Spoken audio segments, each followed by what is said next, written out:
Good evening. स्वागत है कक्षा 9th के साइंस की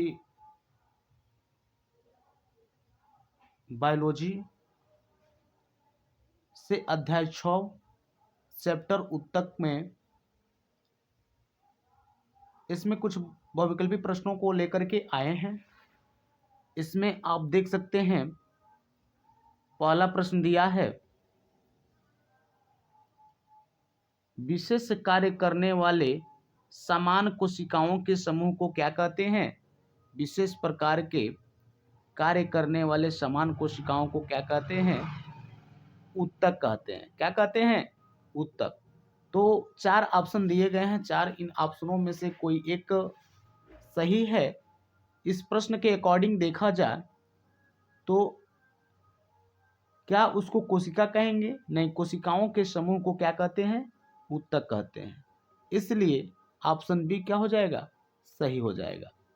अगला प्रश्न 2 दिया है, रक्त होता है। आप लोग जानते होंगे कि रक्त क्या एक उपकालिक उत्तक होता है?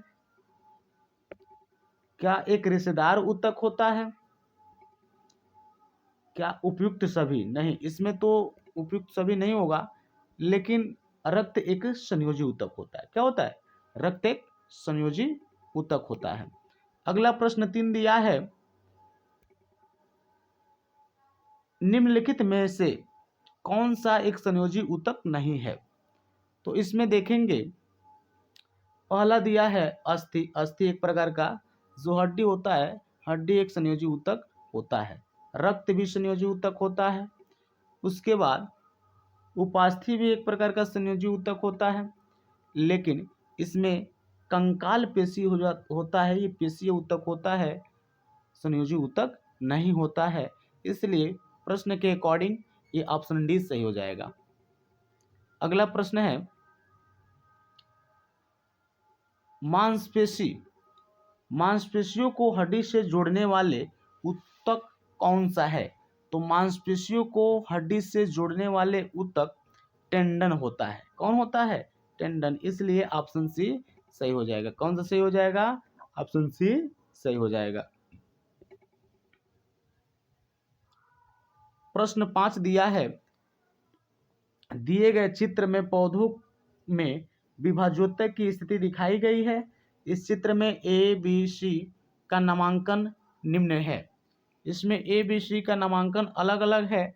जैसे देख सकते हैं, इसमें ए को ए दिया है, ये ऊपर वाला हिस्सा दिया है, और नीचे बी ये हिस्सा दिया है, और सी नंबर ये अलग अलग दर्शाया गया है। मैंने इस चित्र में देख करके बताना है कि ये किसको प्रदर्शित कर रहा है।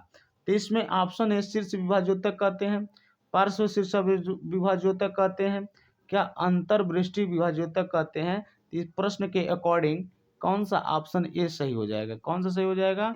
Option A. ऑप्शन ए मतलब ए नहीं, बशर्ते इसमें नंबरिंग दिया है 1 2 3 ऐसे करके, तो ये ऑप्शन ए पहला नंबर सही हो जाएगा। अगला देखिए, अगला प्रश्न है, वह उत्तक। क्या कह रहा है? वह उत्तक जो द्वितीयक वृद्धि के लिए उत्तरदायी होता है। वह उत्तक द्वितीय वृद्धि के लिए क्या जाइलम उत्तरदायी होता है? नहीं, जाइलम नहीं होता है। जाइलम संवहनी उत्तक होता है। क्या कॉर्टेक्स होता है? ये भी नहीं होगा। क्या फ्लोएम होता है? नहीं, फ्लोएम भी नहीं होता है द्वितीय उत्तक। द्वितीय उत्तक क्या होता है? ये कैंकियम होता है, कैंकियम।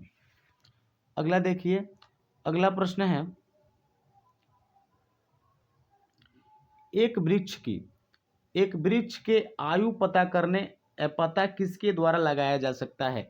एक वृक्ष की आयु पता करने के लिए किसका इस्तेमाल किया जाता है?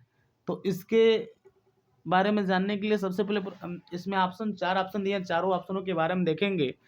तो इसमें पहला नंबर क्या कह रहा है? इसकी ऊंचाई माप कर। ये तो सरासर गलत है। ऊंचाई माप करके नहीं पता किया जा सकता। क्या शाखाओं को गिनकर? ये भी गलत है।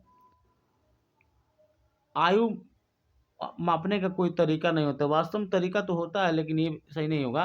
तरीका क्या होता है कि वार्षिक बलियों की क्या करके, गिनती करके हम किसी भी पौधे का आयु पता कर सकते हैं। सबसे अधिक पाए जाने वाला स्थायी ऊतक, तो सबसे अधिक जो कोलेनकाइमा होता है, कोलेनकाइमा के बारे में देखिए, ये जो कोलेनकाइमा होता है, ये कोलेनकाइमा पौधों को क्या करता है, लचीला बनाता है। क्या बनाता है, लचीला, लचीला बनाता है कोलेनकाइमा। ये कोलेनकाइमा ऊतक जिस पौधे में पाया जाता है वो पौधा क्या होता है, लचीला होता है, फ्लेक्सिबल होता है और काफ़ी मजबूत होता है।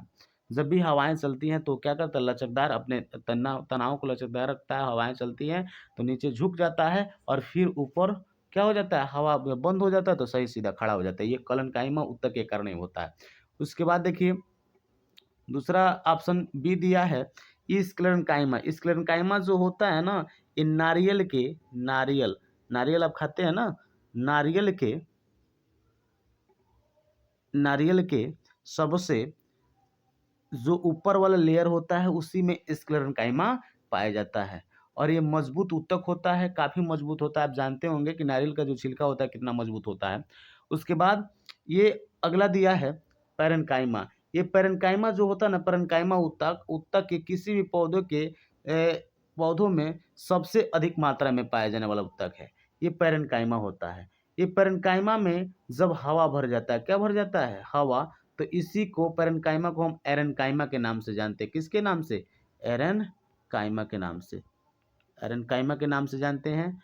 और ये एरेन्काइमा ऊतक जो होता है ना, जितने भी जलीय पौधे होते हैं उनमें अधिक पाया जाता है। जैसे मान लीजिए जलकुंभी हो गया, और जलकुंभी के बाद सिंगड़ा हो गया, जो कि ये जो पौधे होते हैं ना, जलकुंभी और सिंगड़े, इसी एरेन्काइमा ऊतक के चलते वो तैरते हुए प्रतीत होते हैं। उसके बाद इसमें आप ये 8वें प्रश्न में कौन सा ऑप्शन सही हो जाएगा, ऑप्शन सी सही हो जाएगा कि पैरेन्काइमा होता है। पैरेन्काइमा सबसे अधिक पाए जाने वाला एक अस्थायी ऊतक है। अगला प्रश्न है, इसमें चित्र को देख करके दिए गए चित्र में ए बी सी को पहचानिए। अब ए बी सी को पहचानने के लिए सबसे पहले चित्र में देखें, ये जो ए होता है केंद्रक होता है। क्या होता है, ये क्या होता है, केंद्रक होता है, ये केंद्रक होता है। तो इसमें देख सकते हैं कि ए दिया है, ये केंद्रक है। उसके बाद बी क्या है, डेंड्रॉइड है। सी क्या है, ये तंत्रिका,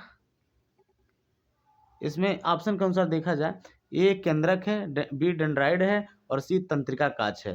तो इसके अनुसार, इस फिगर के अनुसार कौन सा ऑप्शन सही हो जाएगा, ऑप्शन बी सही हो जाएगा। ऑप्शन बी अर्थात ये दूसरा नंबर 1 2 3 करके ऐसे दिया है, तो ये कौन सही हो जाएगा, ये दूसरा दूसरा नंबर ऑप्शन सही हो जाएगा। अगला देखिए, अगला प्रश्न क्या दिया है, 10वां प्रश्न। ये जो होता है ना, ये एक कॉर्डिक पेशीय है, एक दिखाई दे रहा है चित्र में, कॉर्डिक है जो कि हृदय पेशीय जिसको कहा जाता है। और ये हृदय पेशीय आप जानते हैं, इसको हृदय पेशियों को अन्य दूसरे नाम से कार्डिक पेशी कहते हैं। तो ये ऑप्शन बी सही हो जाएगा। कौन सही हो जाएगा, ऑप्शन बी सही हो जाएगा, कार्डिक पेशी। अगला देखिए, अगला प्रश्न क्या है, सॉफ्ट यानी ब्रास्ट इसको बोला जाता है, सास्ट नहीं बोला जाता, ब्रास्ट, गलती से मिसप्रिंट हो गया है, ब्रास्ट होता है। ब्रास्ट किस ऊतक में पाया जाता है, तो ब्रास्ट होता है, क्या जाइलम होता है, क्या फ्लोएम होता है, क्या संयोजी ऊतक होता है, क्या सरल फ्लोएम होता है। तो इसमें जो ब्रास्ट पाया जाता है फ्लोएम में पाया जाता है। किसमें पाया जाता है, फ्लोएम में। धन्यवाद।